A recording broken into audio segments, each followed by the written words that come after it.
उसके बाद हमारे पास आता है ऑप्शन चार्ट का। चार्ट एक ऐसा ऑप्शन है जिसके अंदर आप ग्राफ्स वगैरह ड्रॉ करते हैं वर्ड के अंदर, और इसका डेटा कहाँ से आ रहा होता है, एक्सेल से आ रहा होता है। मतलब आपको ये ऑप्शन देता है कि आप एक्सेल से डेटा ले लें। यहाँ पर मेरे पास बहुत सारे चार्ट्स हैं। एक कॉलम वाला है, लाइन वाला है, पाई है, बार है, एरिया है। पाई चार्ट लेती हूँ मैं, सही है। पाई चार्ट के अंदर अब मेरे पास मुझे डेटा एडिट करने के लिए एक्सेल की फ़ाइल खुल कर देगा खुद ही। ये देखें खुल गई। इसको थोड़ा सा बड़ा कर लेते हैं। अब आप इसको देखें और इसको देखें। यहाँ पर बता रहे हैं फर्स्ट क्वार्टर जो है वो ब्लू कलर को प्रेजेंट कर रहा है। अच्छा, मुझे फर्स्ट क्वार्टर का नाम रखना है कुकिंग, सही है। सेकंड क्वार्टर का नाम रखना है मुझे स्टिचिंग। उसके बाद इसका थर्ड क्वार्टर का नाम मैं रख रही हूँ डॉन, और फोर्थ क्वार्टर का नाम मैं रख रही हूँ MS वर्ड। अब प्यारा घर के अंदर MS वर्ड की कितने % वीडियोज़ आई हैं? I think 5। अच्छा, और डॉन की कितनी वीडियोज़ है? डॉन की तो सबसे ज़्यादा है भाई, तो डॉन की मैं ले लेती हूँ 65, सही है। अच्छा, स्टिचिंग की कितनी वीडियोज़ हैं? स्टिचिंग की तो बहुत कम है, 0.1 दे दी मैंने। अच्छा, बाकी जितनी बच गई वो कुकिंग की है हमारी, सही है। तो इस तरीके से 8.2 इसने खुद ही कर दिया कि 8.2 बच जाती होंगी। 1 सेकेंड, 8.2 नहीं बचेंगी शायद। लेट मी, इसको मैंने सिलेक्ट करना है। इसका सब मैं अगर कहीं ले लूँ तो, ताकि मुझे पता लग जाए कि 100 में से कितने हो रहे हैं। ये हो रहे हैं 70.1। तो मुझे कितने चाहिए यहाँ पर? मुझे चाहिए 100% हमने टोटल करना होता है ना। मुझे चाहिए कुकिंग की वीडियोस 29.9, जो कि वाकई में शायद हमारी होंगी क्योंकि हमारी कुकिंग की वीडियोस ज़्यादा हैं। अभी आप देखें, ये एक बैलेंस्ड पाई चार्ट है। यहाँ पर मैंने डेटा एडिट कर दिया, ठीक है। अब मैं इसको कर देती हूँ बंद। ये मेरे पास एक बैलेंस पाई चार्ट आ गया है जिसके अंदर डिफरेंट कलर्स हैं। ब्लू कलर मुझे बता रहा है कि कुकिंग की वीडियोस कितनी है। ऑरेंज कलर जो कि 0.1 है, इस वजह से नज़र भी नहीं आ रहा है, तो वो मुझे बताएगा कि स्टिचिंग की वीडियोस कितनी है। येलो कलर बता रहा है MS वर्ड की कितनी है, और ग्रे कलर बता रहा है कि डॉन की कितनी है। इसके अंदर भी आप डिफरेंट इफ़ेक्ट्स यूज़ कर सकते हैं। ये देखिए, ये देखिए, ये आपको ऑप्शन दे रहा है कि आप मेंशन भी कर सकें।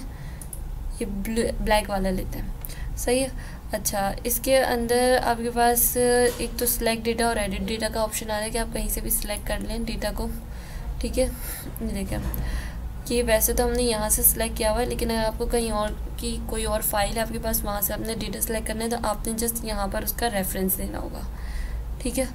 और ये आपके पास एडिट हो जाएगा अपने आप ओके करने पे। इसको हटाते हैं। एडिट डेटा के अंदर मतलब जो मैंने अभी इतना डेटा डाला है इसके अंदर, यहाँ पर इसको मैं चेंज करना चाहूँ तो मैं कैसे करूँ? जैसे अगर मैं इसको करना चाहूँ 10% और इसको मैं करना चाहूँ 20%, ये मैंने चेंज करना है, तो मैंने कर दिया और मैंने इसको क्लोज़ कर दिया, तो यहाँ पर देखिए इफ़ेक्ट आ जाता है। अच्छा, अगर चार्ट टाइप मुझे पसंद नहीं आ रहा है, मैं चाह रही हूँ कि बार वाला आ जाए या कोई और आ जाए, तो मैं यहाँ से चेंज कर सकती हूँ, ठीक है। और उसके अलावा चार्ट कलर्स किस तरह के चाहिए, ये आपके पास ये जो रॉ बनी हुई है ना कलर्स की, ये पूरा का पूरा एक बना हुआ है, स्टैंडर्ड बना हुआ है कि इन कलर्स में से आप कोई से भी कॉम्बिनेशन की तरह कॉम्बिनेशंस हैं ये कलर्स के, जो आप एक ही साथ पिक करेंगे, ठीक है।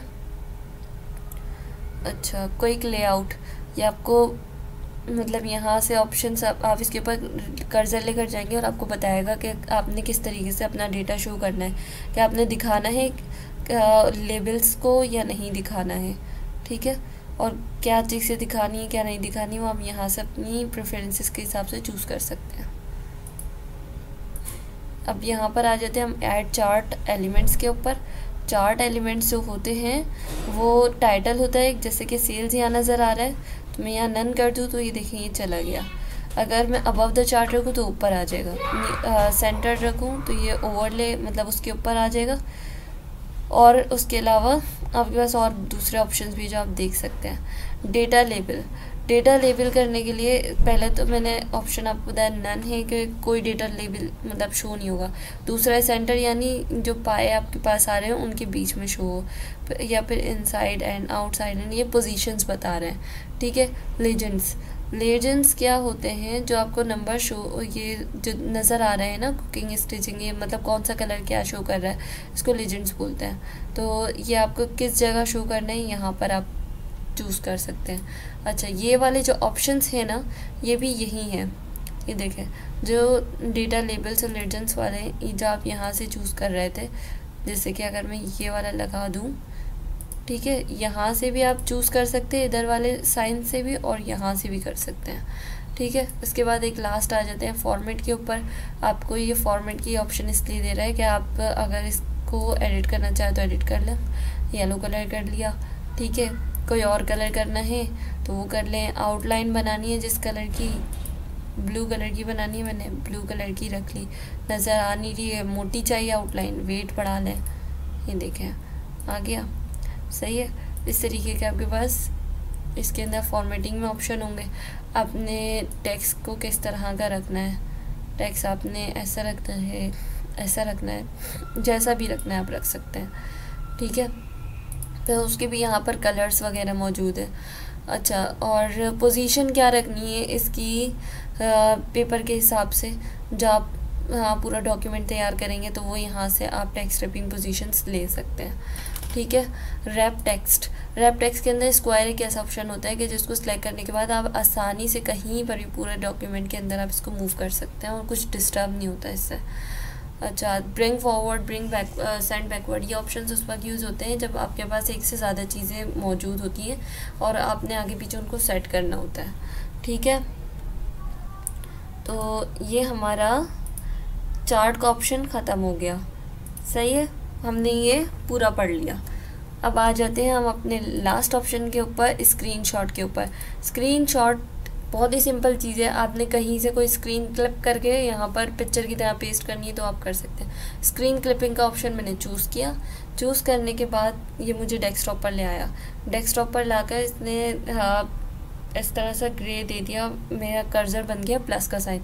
अब जो भी चीज़ मैं सिलेक्ट करना चाहूँ ना, जिससे मैं ये सेम लिखा है ना, सेम को उठाना चाह रही हूँ यहाँ से, ये कट कर, जिससे हमारे मोबाइल फ़ोन्स पे क्रॉप हो जाती है ना चीज़ें, इस तरीके से यहाँ पर आ गया। इसको जैसे चाहूँ मैं फॉर्मेट कर सकती हूँ, मेरे पास एक पिक्चर के तौर पर आया है।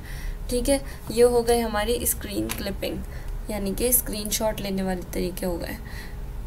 तो इसको हम यहीं तक रखते हैं और नेक्स्ट वीडियो में फिर हम आगे चलेंगे। Thank you so much. अल्लाह हाफ़िज़।